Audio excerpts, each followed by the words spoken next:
Good morning, everyone. I'm Göran Hansson, Secretary General of the Royal Swedish Academy of Sciences. And on behalf of the Academy, I wish to welcome you all to this Crafoord Symposium in Astronomy. It's held in honor of the 2016 Crafoord laureates, Roy Kerr and Roger Blandford, who are being recognized for their fundamental work concerning rotating black holes and their astrophysical consequences. Today is the second day of a three-day celebration of our Crafoord laureates. It started yesterday in Lund, the home of the Crafoord Foundation, with prize lectures given by Drs. Kerr and Blandford. And the celebrations will conclude tomorrow with a prize award ceremony at the Academy and in the presence of His Majesty the King. But today, as you know, we will have an exciting symposium about black holes, the topic of this year's prize. I'm particularly grateful to the speakers who accepted the invitation with short notice. And while this symposium is about black holes, in another part of the galaxy, there will be a symposium about topology in honor of the Crafoord laureate in mathematics, Professor Jakob Eliasberg. The Anna-Greta and Holger Crafoord Fund was established in 1980 based on Holger Crafoord's fortune from the company Tetra Pak that he was a co-founder of.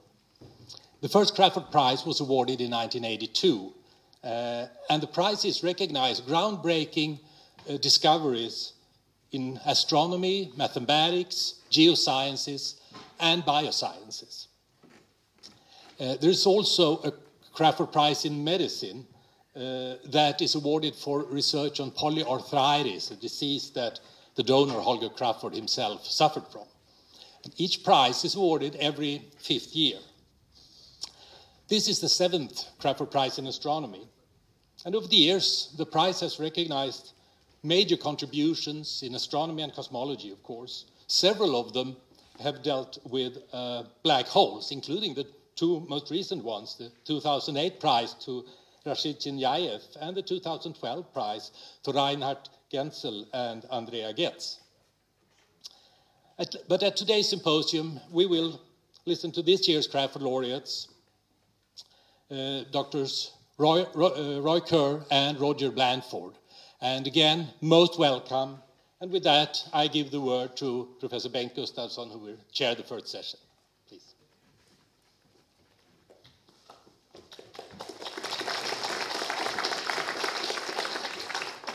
So, good morning. It's an honor to introduce Professor Roy Kerr to you, Crafoord Laureate in Astronomy this year. He was born in New Zealand, graduated at Canterbury University College of the University of New Zealand, earned his PhD at the University of Cambridge, UK, with a dissertation on equations of motions in general relativity. He was postdoc at Syracuse University in New York, then worked as a scientist for a while at the US Air Force, and moved in 1962 to the University of Texas at Austin.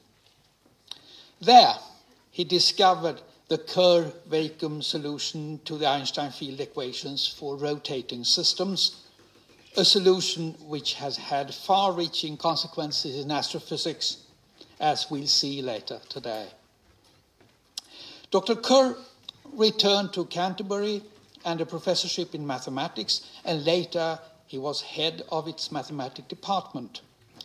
He's also known as an excellent bridge player, representing New Zealand internationally in that game. The title of Professor Kerr's talk is Spinning Black Holes. So, please.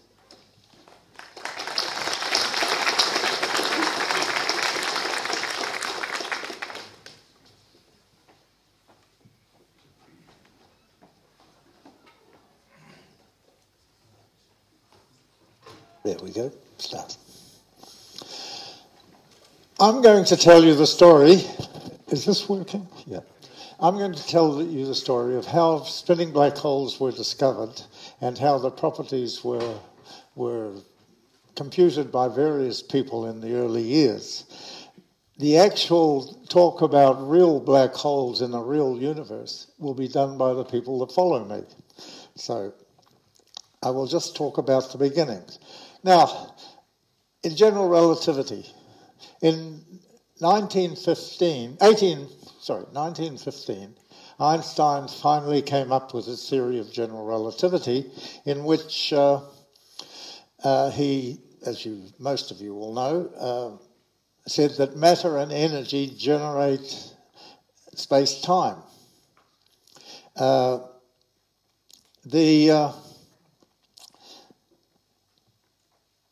He was probably very surprised when, within a year, Schwarzschild was able to solve the equations for a non-rotating, completely spherical central body. That means there were no other properties that it had except its mass, no multipole moments at all. And this metric was found by using the symmetry and setting up a coordinate system that was appropriate to it. And so the metric that Schwarzschild came up with was this one. Let's see if this works. The only problem with that metric was that first term. As Schwarzschild discovered it, there appeared to be something singular happening at r equals 2m, because we have 1 over 0 there, and that's infinite, and that's hardly a physical component. So for quite a long time, people thought that there was a real geometrical singularity and physical singularity at r equals 2m. But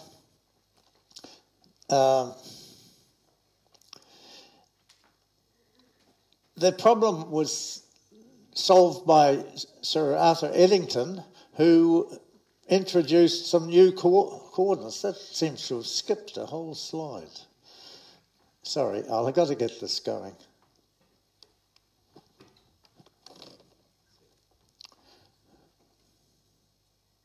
Yeah, I don't know why it skipped to there. So, Schwarzschild showed by changing the coordinates that were being used that the metric, sorry, not Schwarzschild, thank you. Is this point? Yeah. Okay, I'm getting in a bit of a shambles here.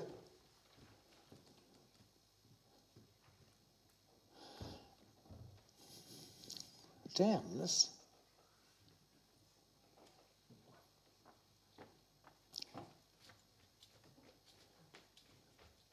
I'm sorry, wait a sec. This is...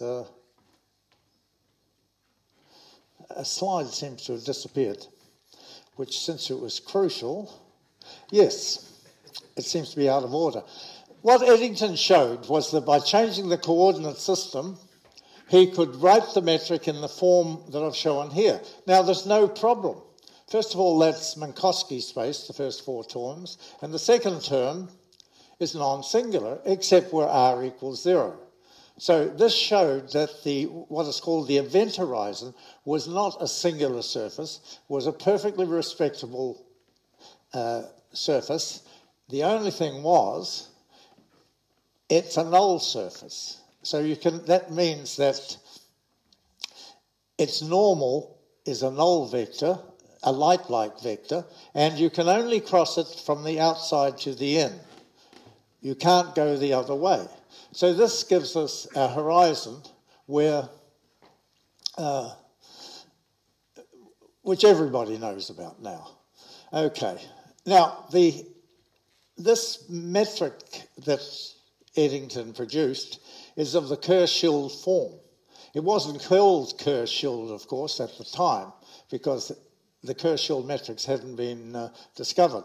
But it's of the form Minkowski space, flat space, plus a multiple of the square of a null vector. Now, the point about that form is that its inverse is also terribly simple. its inverse metric, or the inverse matrix, is just flat space plus the square of minus the square of a null vector, except that it's contravariant instead of covariant. This is linear in the mass. You have this 2m over r. It's linear in m. There's no nonlinearity there at all. That's true for all of these Kerr-Schuld metrics. So now I'm just talking about things that most people already know. You can approach arbitrarily closely to the surface, but if you go through it, you've had it. And furthermore, you very quickly are compelled to that singular centre. Now, when we talk about a singularity at the centre, what this really means is we understand the physics of engineering on the Earth. We understand how the solar system works. We understand how quantum mechanics works in the small. What we don't understand is what happens when you get the sort of densities that you're going to get at the centre of such an object. For instance,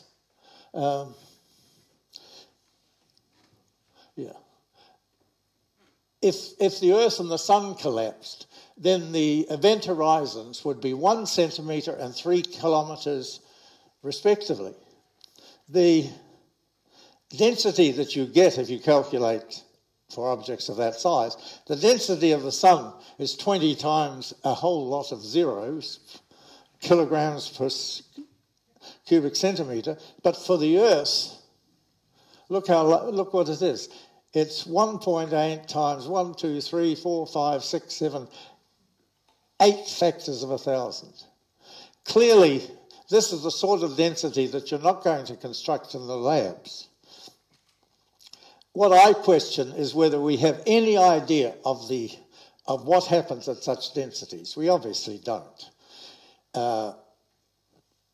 The ordinary ideas of Minkowski geometry, that you have light cones, etc., are probably broken down there. We're at a level that is beyond our understanding. So we know nothing about it. Now, people thought that this was very artificial because every object rotates. So what a lot of scientists thought was that you couldn't possibly get such a black hole. The irregularities in the rotation of a real object would mean that it never collapsed down to this level. But what we needed was a rotating solution.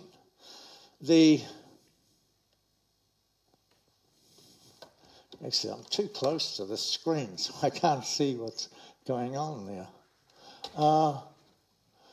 Okay, so relativists were searching for a rotating solution.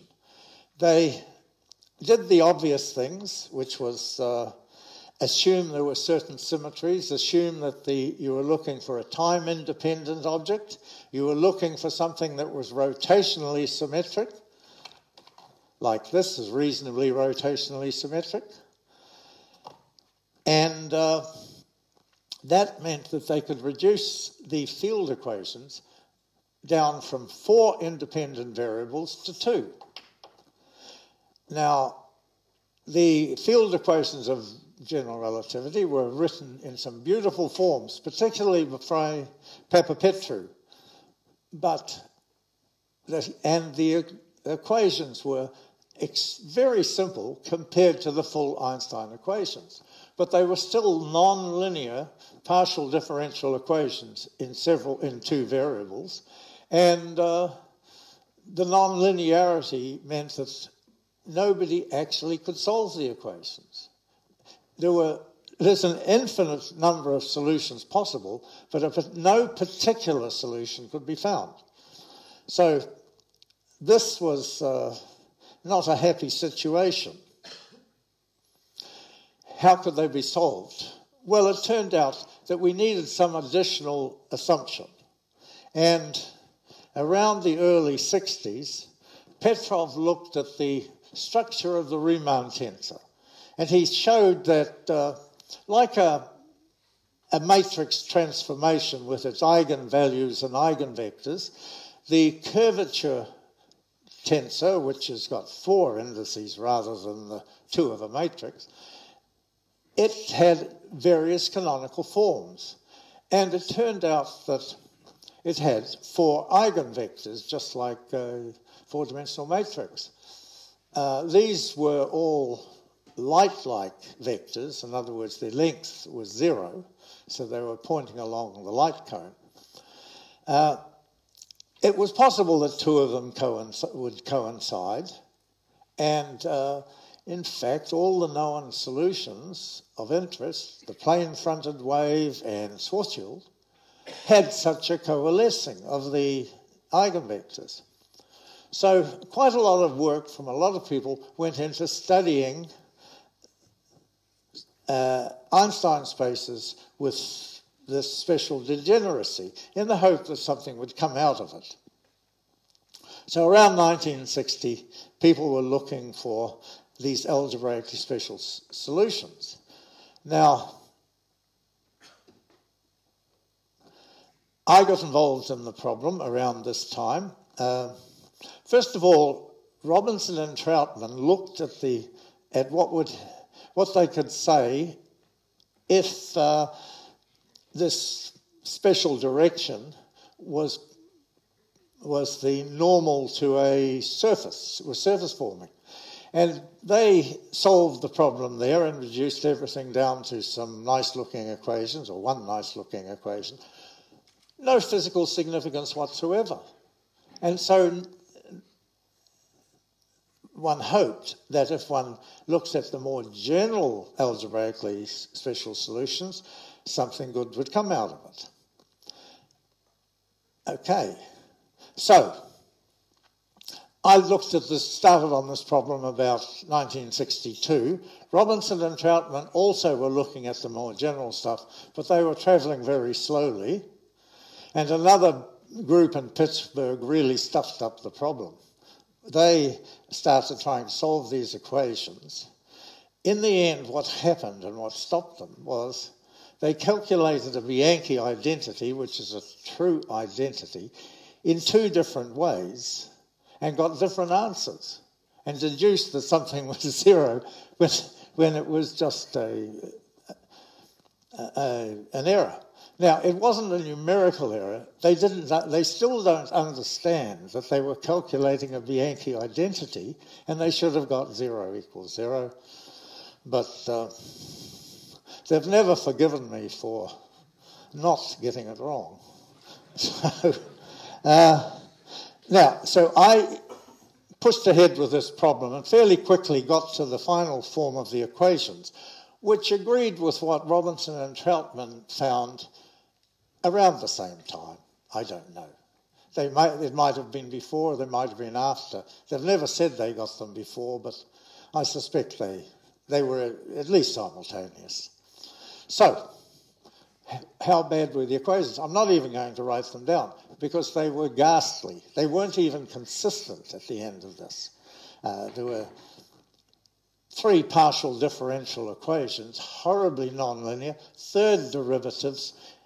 If you looked at the commutators of the operators, there were further equations coming up. Nothing's really been done with that, and I'm going to say it was all a total waste of time. Okay? It was a dead end, a red herring. We just went down that track but got nowhere. So, I could see that I had to do more than just develop those equations. I need to reduce the differential equations down to something which could be solved. So the first obvious thing to do was look for all possible solutions of Killing's equation. Symmetries. Look for symmetries in the space. Now, I was probably fortunate to be the one person who could do that without much effort. it's been said that Killing's equations are horribly difficult to solve. Well, if you know that the space you've got has got certain coordinate invariances, if you know that the coordinates you've set up are almost unique, then you know that there is not much, you know that there are symmetries around. So, in effect, I found that I could eliminate one coordinate or two coordinates by using symmetries. So the first thing was to get rid of time. And that was great. The equations become quite simple, but they were still partial differential equations in two unknowns. Okay, non-linear. So I needed to go further. So I added in actual symmetry, getting right back to what I was talking about at the start, that we wanted a black hole that was not spherically symmetric, but was actually symmetric. And now we got ordinary differential equations. And it turned out that the solution depended upon four parameters. One was obviously the mass. Two of the parameters, well, I could see that the space was not asymptotically flat if two of the parameters were non-zero. One was the nut parameter, which gives a very curved space, and the other one was, I think it probably was type D or whatever, but it wasn't asymptotically flat. So I had to throw them out because I was looking for a physical solution. Some people have said later that I had no idea what I was doing, and that I didn't know that this was a physical space. That's total bullshit. I mean, I was tossing out these useless parameters because they were non-physical. Okay, so now I'm down to a two-parameter solution. Was it any use? Well, this is what it was. It turned out it was Kerr-Schild, flat space plus the square of a null vector. It didn't first appear in that form, but I knew that this part of the metric was flat space because I knew that if capital M was 0, the whole metric was flat. So I knew I could take this part of the metric in whatever coordinates I had it in and convert it to Minkowski space in the appropriate coordinates. So I did that, and I ended up with this Kerr-Schild form. Now, great, but if it's only got quadrupole moment or something like that, it's useless. Nobody cares about a star with a quadrupole moment. You never get close to a star except in a collapsing situation. So quadrupole is pretty irrelevant. Was it spinning? That was the million-dollar question. And at this time, Alfred Schild had just got a hell of a lot of money from the Texas state legislature to set up four groups at the University of Texas, one in relativity and statistical mechanics, another, and there were four of them. I mean, he got huge sums of money out of the state legislature, which was one of the great things he did in life, actually. So I said to him one day, I'm going to calculate what the angular momentum is. And he said, I'm coming too. So we went into my office, and he sat in this armchair and smoking his pipe, though people tell me he didn't smoke a pipe over cigarettes, but I remember a pipe. And I was chain smoking at my desk, and I was calculating the angular momentum. Was it difficult? No, it only took a very short time. I mean, he's not going to sit there for hours while I do a calculation. And I think in the next slide I'll show how easy it was to calculate the angular momentum. And finally I said to him, yes, it's rotating. The angular momentum is ma. He was beyond excited, much more than me. I didn't realise how many people had been working to get this in the past. I thought it was just the sort of thing that a young fellow was supposed to do. It didn't happen a lot afterwards, though. Okay, what was that solution like? Well, first of all, that's all that came out of out of this algebraically special stuff. So you can pretty much say throw it all away except for the Kerr-Schul metrics. Well, it's got two null surfaces, two light cones. If you cross in through the first one, you're headed down to the second one. You can't stop. Once you get inside there, who knows? There is a singularity, a ring inside, which is actually a branch cut for a complex variable. This is everything in the centre is non-physical. There's no evidence that anywhere in the universe such an object exists. The only way you're going to get such a spinning black hole is to have a physical object collapsing down and eventually form an event horizon. Now, if you follow that down towards the centre, you're always going to have in front of you the body. So you can't actually pass through that ring except as a mathematical artifact. If you do go through, you actually go into another branch of the solution in which the mass is negative rather than positive. This singular ring there is a branch curve for a function of a complex variable, for root z, we could say. So there's two parts of it, but non-physical. Okay. Now, around the same time, quasars were discovered. Okay, nobody knew what they were. This is 1963 now, and it was this Robinson and Schild, Ivor Robinson and Alfred Schild, and some astronomers, but I don't remember who, set up a Texas symposium, the first one, to try and figure out what the quasars were. Okay, and I was at the meeting, and I looked at the book that was published from it recently, and even in the final address, which summarised everything they'd learnt, it was clear nobody knew what was generating these quasars. Where was the energy coming from? And I gave a talk on my solution in which I said it's got these horizons. If you get, I just calculated just before the meeting that if I went down the axis, I hit the first horizon and then the second horizon, and I couldn't go back through them. So I gave this talk, and the astronomers and astrophysicists were totally uninterested.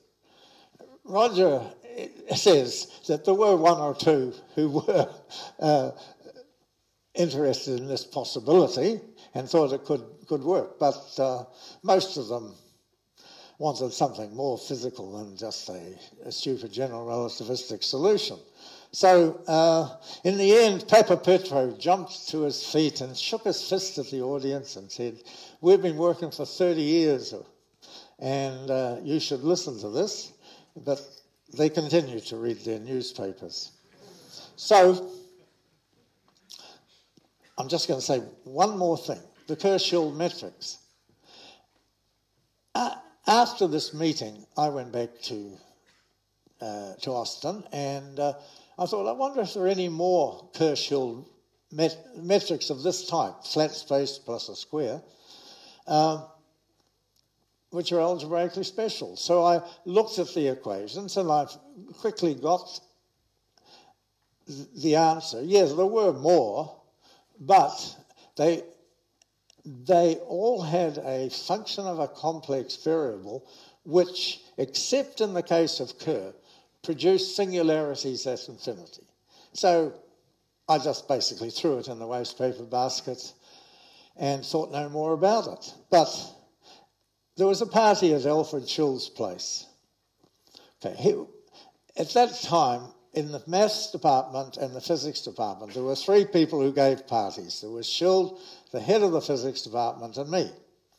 And I must say, if I gave a party for the mathematics department, it was terribly boring. They mostly talked nonsense. If I gave a party for the physicists, we had a great time. So that's a bit of racial prejudice there. Anyway, I heard Alfred and Jerry Plebanski talking about spaces of this type. And I said to them, well, I don't know whether I'm right, because I hadn't checked what I did. But it's possible I know of a lot of solutions of this type. So Alfred Schultz and I went into his office. And this was in the midst of a drunken party. And we did a small calculation. The first thing we discovered by looking at metrics of that type was the null vector had to be geodesic. Wow, that was a big thing. So it's geodesic. And then we knew what component of the Riemann tensor to calculate to see whether it was algebraically special.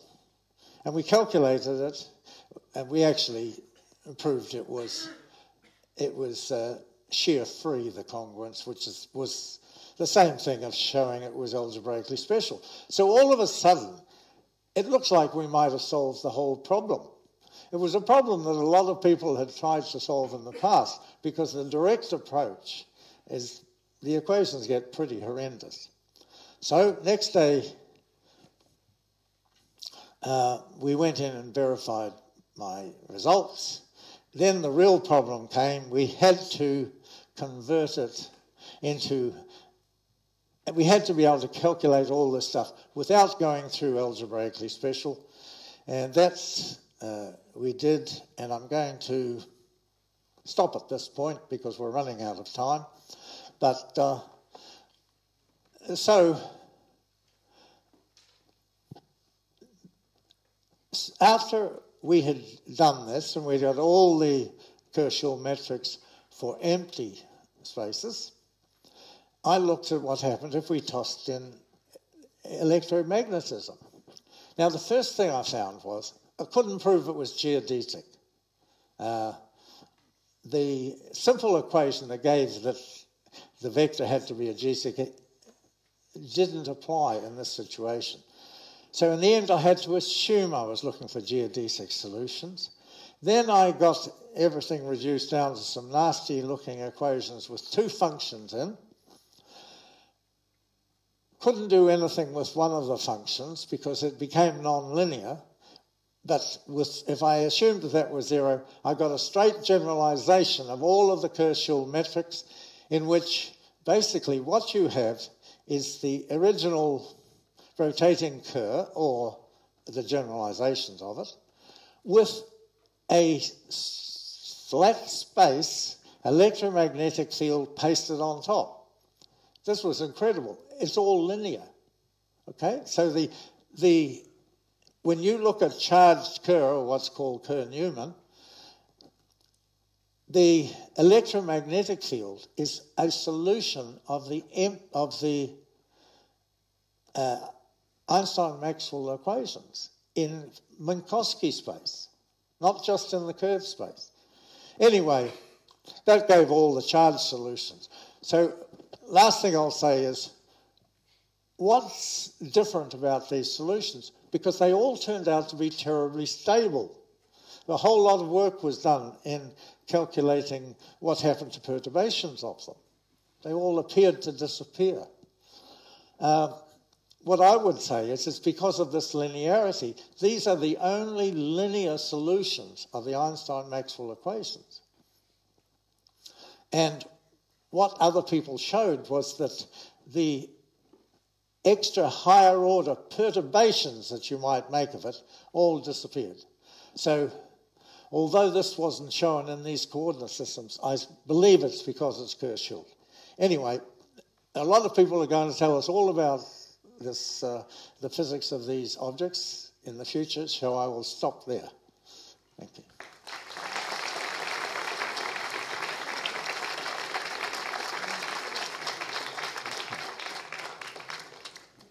Thank you, Professor Kerr, for an interesting account, also for reminding us about the usefulness of particles. I suppose there are questions, please.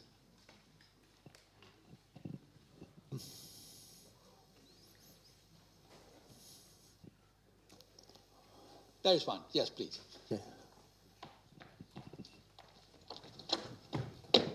Okay, now I hope I can hear it.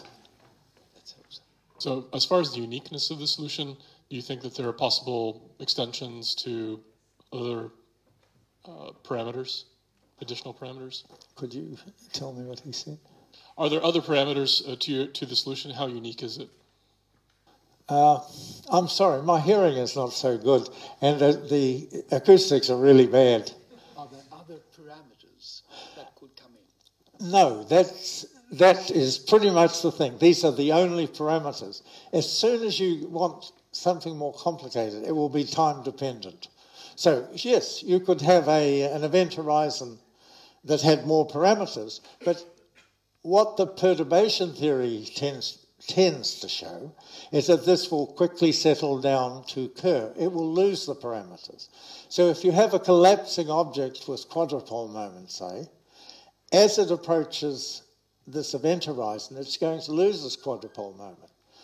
There was another thing, I didn't say this, but this picture with two event horizons, or one event horizon and an inner surface, that assumes that the angular momentum is not too large.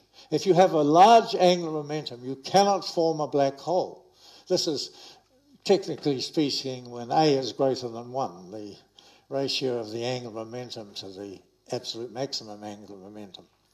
And why is that? Well, you can't generate a lot of angular momentum, even at the velocity of light, unless you have a decent-sized radial arm. You know, angular momentum, at least classically, is mass times radial arm times velocity. And what I believe is that if that parameter A is larger than 1, then any physical body cannot collapse down to a black hole except by losing angular momentum. So that may be what happens for a star if it starts off with more angular momentum than one would expect.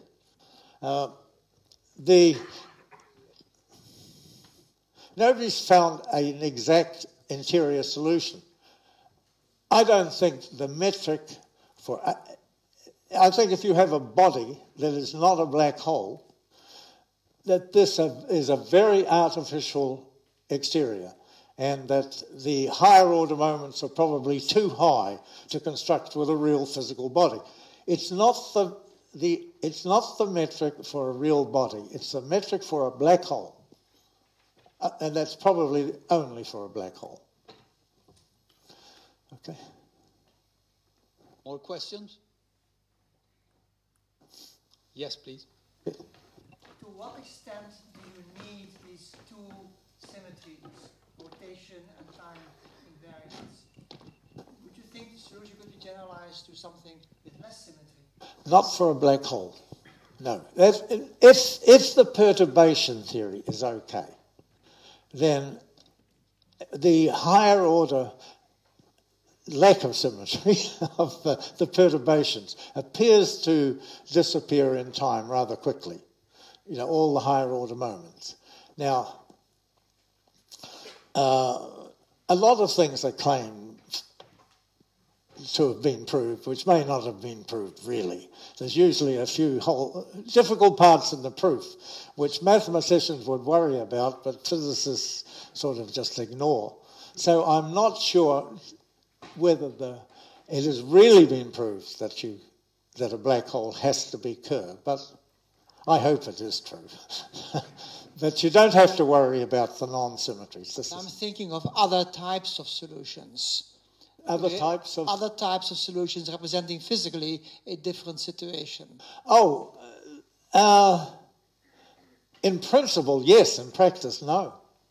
I mean, look, it was a miracle that this worked out. You could see I got, in the end, down to a two-parameter solution. Happen. So somebody is going to have to solve a difficult, exact problem to find another solution, and nobody has. Obviously, there is an exact metric for the Earth, but we don't know what it is, except approximately.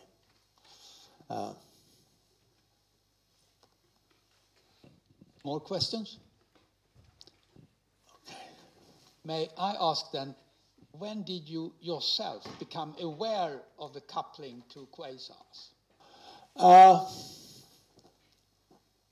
When I got told by the astrophysicists. Yes. It was probably a year or two later that it started to become clear that they were taking notice of this. I mean, we thought, the theoreticians like myself, thought it might be involved, but it wasn't until the work on accretion disks that it was realized how you could generate this energy. I mean, the accretion disks were equally important to produce the energy. Okay. Thank you very much again.